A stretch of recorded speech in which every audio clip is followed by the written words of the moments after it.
C'est normal d'avoir des craintes lorsqu'on manipule son bébé, des craintes de passer à côté de ses besoins ou de juste pas faire ce qu'il faut.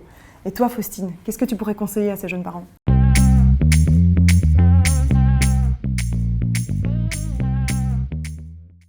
Bonjour, je m'appelle Laura et je suis kinésithérapeute. Et moi je m'appelle Faustine et je suis chiropracteur.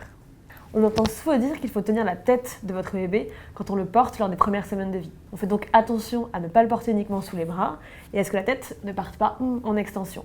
La courbure physiologique du bébé, c'est la flexion, comme dans votre ventre. Il faut essayer de maintenir cette posture jusqu'à ce qu'il tienne bien sa tête vers ses 3 mois environ. Par ailleurs, on ne le répétera jamais assez, mais une fois de retour à la maison, après la maternité, continuez le pot à pot avec vous et avec le coparent. Ça permet de réchauffer bébé, de l'apaiser, mais aussi de stimuler tous ses réflexes. Il vient de passer 9 mois dans votre ventre, il a besoin de repères pour s'éveiller petit à petit et en toute confiance. Votre odeur, votre voix font partie de ces repères. Réconforter, apaiser, certes, il est aussi possible de jouer avec son nouveau-né. Qu'est-ce que tu conseilles, toi, Laura, du coup ?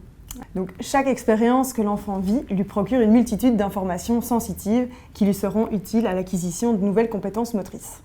Donc, au début, les moments d'éveil du petit sont assez courts, donc vous pouvez profiter des moments de change ou du bain pour le stimuler. Je vous montre.